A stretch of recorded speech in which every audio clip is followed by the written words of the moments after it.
आज वेद स्वाध्याय के अंतर्गत आर्याभिविनय ग्रंथ में प्रथम प्रकाश का 48वां मंत्र पढ़ा गया।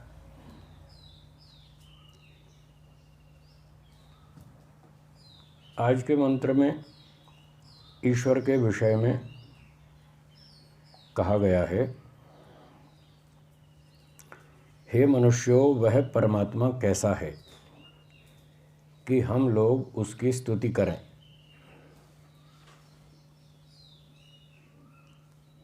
अग्ने, हे अग्ने परमेश्वर। कल परसों की चर्चा में भी था, अग्नि नाम ईश्वर का है, ज्ञान स्वरूप है। अग्नि अग्रणीर भवति, वो आगे रहता है। वो आगे इसीलिए रहता है कि वो हमको रास्ता दिखाता है। जो रास्ता दिखाता है, मार्गदर्शन करता है, उसके पास ज्ञान होना आवश्यक है। जिसे खुद ही ज्ञान नहीं तो वो रास्ता क्या दिखाएगा। तो ईश्वर हमारा सबका मार्गदर्शक है, इसलिए उसको अग्नि नाम से कहते हैं। तो हे अग्नि परमेश्वर, आप देवो देवा नामसि, आप सब देवों के देव हैं। महर्षि जी ने व्याख्यान में लिखा है, देव परम विद्वान। संसार में अच्छे अच्छे विद्वान हैं। कोई डॉक्टर है, कोई इंजीनियर है, कोई पायलट है, कोई वैज्ञानिक है, अच्छे अच्छे बड़े बड़े विद्वान हैं। तो ईश्वर इन सब विद्वानों में भी सबसे बड़ा विद्वान है, इसलिए उसको देवो देवा नाम असि ऐसा कहते हैं। सबसे बड़ा परमात्मा सबसे बड़ा विद्वान है, परम विद्वानों का भी परम विद्वान है। तो ऐसी ईश्वर की स्तुति कर रहे हैं, उसकी प्रशंसा कर रहे हैं कि आप सबसे बड़े विद्वान हैं। फिर कहा अद्भुतः, आप बड़े विचित्र हैं। ईश्वर बहुत विचित्र है, उसको समझना बहुत कठिन है। जब व्यक्ति थोड़ा गहराई से विचार करता है, चिंतन करता है ईश्वर के विषय में, तो कुछ लोग जो शुद्ध अंतःकरण वाले हैं वो तो स्वीकार कर लेते हैं कि हाँ, ऐसा ईश्वर कोई है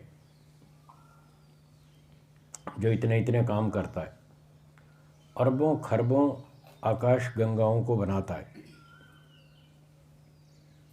उन सबको व्यवस्थित चलाता है, सबको मेंटेन करता है, और असंख्य जीवात्माओं को कर्मों का फल देता है, उनके कर्मों का हिसाब रखता है। एक सेकंड में सबको देखता है और हिसाब में कोई गड़बड़ नहीं। भुलक्कड़ जरा भी नहीं है कि कोई कर्म हम करें और वो भूल जाए। अन्याय बिल्कुल नहीं करता, पूरा नाप तोल कर फल देता है। एक एक कर्म का हिसाब रखता है। असंख्य जीवात्माएं हमारी दृष्टि में असंख्य हैं, ईश्वर की दृष्टि में तो सीमित हैं, उनकी संख्या निश्चित है। तो इतना विचित्र है ईश्वर, इतना सारा काम अकेला कैसे करता है। आप 4 फुट ऊंचा कूद सकते हैं और आपको कहा जाए कि बम्बई में एक व्यक्ति है जो 20 फुट ऊंचा कूदता है, तो आपको आश्चर्य हो गया कि हम तो 4-5 फुट से ज़्यादा नहीं कूद पाते, वो 20 फुट कैसे कूद लेता है। आश्चर्य होता है। तो जब एक मनुष्य पर भी आश्चर्य होता है कि वो ऐसा कैसे कर लेता है, तो ईश्वर तो पूरे ब्रह्मांड को बनाता है, चलाता है, मेंटेन करता है, सबका ध्यान रखता है, सबका हिसाब रखता है, तो वो तो कितना विचित्र है। तो जो बुद्धिमान लोग होते हैं वो तो ऐसी बातें चिंतन करके, विचार करके ईश्वर को कुछ कुछ समझ लेते हैं कि हाँ, ये सही बात है, ऐसा ईश्वर है, होना ही चाहिए। अगर ऐसा नहीं होगा तो ये सृष्टि कौन संभालेगा, कौन बनाएगा, कौन चलाएगा। तो कोई ना कोई है, ऐसा वो स्वीकार करते हैं बुद्धिमान लोग। और कुछ टेढ़ी अक्ल वाले होते हैं, वो नास्तिक हो जाते हैं। वो कहते हैं नहीं, ऐसा कोई हो ही नहीं सकता। एक आदमी इतना काम कैसे कर सकता है, बिल्कुल नहीं कर सकता। वो कम बुद्धि वाले वो भटक जाते हैं, वो कहते हैं ये तो असंभव है। तो ऐसा असंभव नहीं है, ये वास्तव में सत्य है, प्रमाणों से सिद्ध है, शब्द प्रमाण से सिद्ध है। एको देवानामसि, कई मंत्रों में आता है ईश्वर एक है, सबका राजा है, वो अकेला ही संसार को बनाता चलाता है, शब्द प्रमाण है। अब जो बुद्धिमान लोग हैं वो प्रमाणों पे विश्वास करते हैं, स्वीकार करते हैं कि हाँ वेद में लिखा है, वेद से बड़ा कोई शब्द प्रमाण नहीं है। अब वेद में लिखा है तो ठीक ही है, वेद से बड़ा कोई शब्द प्रमाण नहीं है। तो इस प्रकार से वे लोग श्रद्धालु होते हैं, सत्य को स्वीकार करते हैं। श्रद्धालु का मतलब जो मर्जी मान ले, ऐसा नहीं, जो सत्य है उसको मानना। तो अनुमान प्रमाण से भी सिद्ध होता है, प्रत्यक्ष शब्द प्रमाण से भी सिद्ध होता है कि ईश्वर है, और आगे चल के थोड़ा और ध्यान देंगे तो प्रत्यक्ष से भी सिद्ध हो जाता है ईश्वर है। हर व्यक्ति के अंदर गलत काम करते समय थोड़ा डर लगता है, शंका होती है, कहीं पकड़ा तो नहीं जाऊंगा, अब पकड़ा गया तो फिर पिटाई होगी, जेल भी हो सकती है, बदनामी तो होगी ही। तो इस प्रकार की जो शंका आती है, डर लगता है, ये ईश्वर की ओर से, क्योंकि जो व्यक्ति जो गलत योजना बना रहा है उसको वो अभी तो वही खुद ही जानता है, दूसरा तो जानता नहीं, वो स्वयं जानता है, और वो स्वयं अपने आप को डराना चाहता नहीं। कोई भी व्यक्ति अपने आप को स्वयं भयभीत करना नहीं चाहता, और बाहर का कोई अभी जानता नहीं उस बात को कि मैं क्या सोच रहा हूँ, तो बाहर वाला तो कोई डर पैदा कर नहीं रहा, और मैं खुद अपने आप को डराना नहीं चाहता। फिर अनुमान से सिद्ध होता है कि कोई और बैठा है अंदर जो मेरी बात को समझ चुका, जिसने मेरी गड़बड़ पकड़ ली, और वो मुझे भय उत्पन्न कर रहा है कि ऐसा काम मत करना, सावधान कर रहा है। इसको प्रत्यक्ष प्रमाण कहते हैं। ये आंतरिक प्रत्यक्ष है ईश्वर का। तो महर्षि दयानंद जी ने सत्यार्थ प्रकाश के 7वें समोल्लास में ये बात लिखी। ये भय शंका लज्जा जो होती है, ये जीवात्मा की ओर से नहीं, किंतु परमात्मा की ओर से, इतना साफ लिखा है। और ये प्रत्यक्ष के प्रसंग में लिखा है कि ईश्वर की सिद्धि कर रहे थे प्रत्यक्ष प्रमाण से, उसमें लिखा है। तो ये आंतरिक प्रत्यक्ष है ईश्वर का, ये मोटे स्तर का प्रत्यक्ष है, ये सबको होता है। और वो सूक्ष्म प्रत्यक्ष है जो समाधि में होता है योग दर्शन के हिसाब से, वो सूक्ष्म प्रत्यक्ष है, वो तो किसी किसी को होता है, योगियों को। और ये भय शंका लज्जा वाला तो सबको होता है। तो जब ईश्वर अनुमान प्रमाण से, प्रत्यक्ष प्रमाण से, शब्द प्रमाण से सिद्ध होता है, और फिर कोई कहे मैं तो नहीं मानता, तो जो प्रमाण की बात नहीं मानता वो पागल है। क्या बोला? ये गारंटी की बात है, जो प्रमाण की बात नहीं मानता वो पागल है। वो पागल का लक्षण यही होता है, जो प्रमाण की बात न माने उसको लोग पागल कहते हैं। ये मूर्ख आदमी है, इसका दिमाग खराब है। जैसे एक उदाहरण दो, आपने गणित तो सबने पढ़ाई है बचपन में, पहाड़े वहाड़े कब सीखे ही थे ना, हाँ या ना? अच्छा ये बताओ 5 अट्ठे 40 ठीक है या गलत है? क्या ठीक, कैसे ठीक है? कोई प्रमाण है या नहीं? प्रमाण है ना, पुस्तक का प्रमाण है, गणित की पुस्तक का वो शब्द प्रमाण है। प्रमाण कह रहा है 5 अट्ठे 40 होता है, तो इस बात को सब लोग स्वीकार करते हैं। जो स्वीकार करते हैं वो ठीक ठाक, और एक आध यूँ कहने लगे मैं तो नहीं मानता, 5 अट्ठे 40 मैं तो नहीं मानता। अब बताओ लोग उसको क्या कहेंगे? पागल ही तो कहेंगे। इसलिए मैंने कहा था जो प्रमाण की बात स्वीकार नहीं करता वो पागल है, मूर्ख है, दुष्ट है, वो पिटेगा। तो प्रमाण की बात माननी चाहिए। बुद्धिमान लोग इसलिए प्रमाण की बात स्वीकार करते हैं कि हाँ ईश्वर है।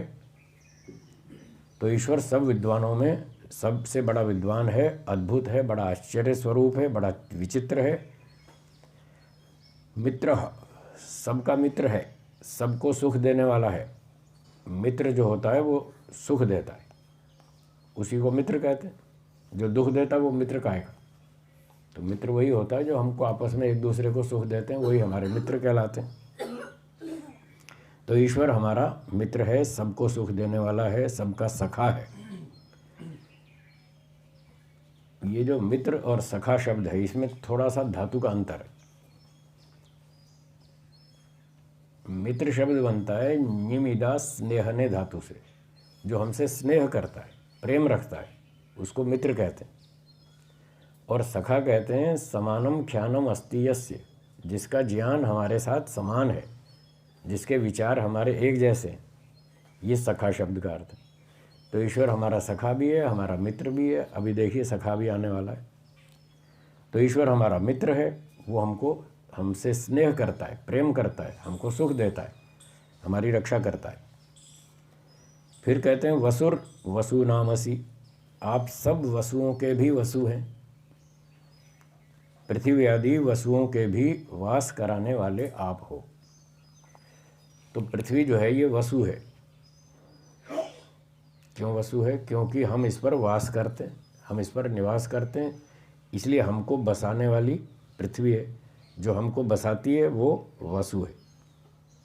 और पृथ्वी को ईश्वर बसाता है, इसलिए वो वसु का भी वसु है, वसु को भी बसाने वाला।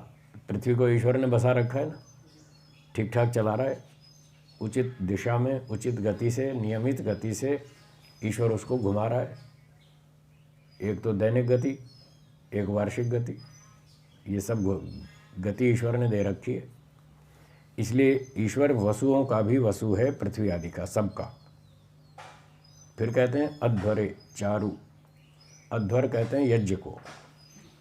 ध्वरति हिंसा कर्म, ध्वर धातु जो है वो हिंसा अर्थ में है, और अध्वर जिसमें हिंसा नहीं होती। तो ये जो यज्ञ है, बाह्य यज्ञ, इसका नाम अध्वर है, इसमें हिंसा नहीं होती। फिर महाभारत के बाद बीच के काल में कुछ लोगों ने वो वेद को ठीक से पढ़ा नहीं और समझा नहीं, तो वो भ्रांति में पड़ गए और उन्होंने पशुओं को मार मार के यज्ञ में डालना शुरू कर दिया, उनकी आहुतियाँ देनी शुरू कर दी। तो वो गलत है। यज्ञ का तो नाम ही अध्वर है, जिसमें ध्वर हिंसा हो ही नहीं सकती, और वो हिंसा कर रहे हैं, प्राणियों को मार मार के आहुति डाल रहे हैं, ये गलत है। तो यज्ञ हिंसा रहित होता है। ये बाह्य यज्ञ है, इसको द्रव्य यज्ञ कहते हैं। क्या कहते हैं? ये द्रव्य से आहुतियाँ दी जाती हैं, इसको द्रव्य यज्ञ कहते हैं। और एक आंतरिक ज्ञान यज्ञ है, उसमें हम परमात्मा के साथ बातचीत करते हैं, उससे ज्ञान प्राप्त करते हैं, वो भी यज्ञ है। तो यहाँ ज्ञान यज्ञ की बात कह रहे हैं महर्षि जी।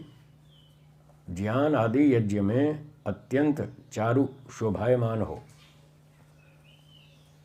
तो ईश्वर बहुत शोभायमान है। जब हम ध्यान लगाते हैं, समाधि लगाते हैं, ईश्वर से बातचीत करते हैं, तो ईश्वर से हमको आनंद मिलता है, ज्ञान मिलता है। तो जो ज्ञान देने वाला है, आनंद देने वाला है, वो अच्छा है, वो शोभायमान है, उसकी शोभा है। इस प्रकार से आप ज्ञान आदि यज्ञ में शोभायमान हैं, दर्शनीय हैं। आपको हम अंदर से दर्शन करते हैं, आँखों से तो नहीं।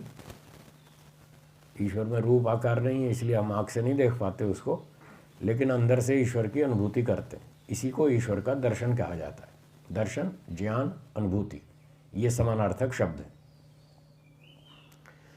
फिर कहते हैं सब प्रथस्तमे सख्ये शर्मन तव,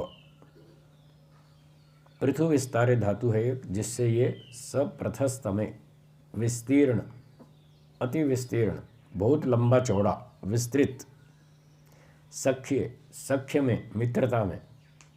अभी सखा का अर्थ बताया था, जिसका विचार ज्ञान एक समान हो, उसको सखा कहते। तो ईश्वर हमारा सखा है, हमारा उसका ज्ञान एक जैसा है। हम कहते हैं हाँ सेवा करनी चाहिए, ईश्वर भी कहता है हाँ सेवा करनी चाहिए, तो हमारा समान विचार हुआ। हम कहते हैं अच्छा काम करना चाहिए, ईश्वर भी कहता है हाँ अच्छा काम करना चाहिए। हम कहते हैं बुरा काम नहीं करना चाहिए, ईश्वर भी कहता है बुरा काम नहीं करना चाहिए। झूठ, छल, कपट, चोरी, बेईमानी, ये बुरे काम हैं, इनको मत करो। हम भी ऐसा मानते हैं, ईश्वर भी ऐसा मानता है, तो हम समान ज्ञान वाले हो गए। जब ईश्वर के साथ हम समान ज्ञान वाले हो गए, तो वो हमारा सखा है, हम उसके सखा हैं, दोनों एक दूसरे के सखा हैं। तो इस प्रकार से ईश्वर के साथ जो हमारा सख्य है, मित्रता, उस सख्य कर्म में, मित्रता कर्म में हम लोग स्थिर हों। शर्मन तव, तव आपकी मित्रता में हम लोग सदा स्थिर रहें। सदा हमारा विचार ईश्वर के साथ मेल खाता रहे, कभी ईश्वर के विरुद्ध ना हो जाए।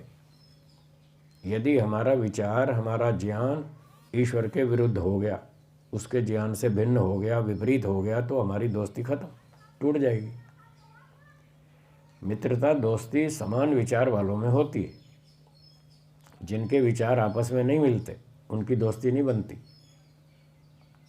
पर पहले पहले पता नहीं चलता ना सारी बातों का। पहले पहले 2-4 बातें अच्छी लगती हैं दूसरे की, और बहुत सारे लोग पहले पहले दिखावा भी बहुत करते हैं, प्रदर्शन भी बहुत करते हैं, मैं अच्छा हूँ, मैं ऐसा हूँ, मैं वैसा हूँ।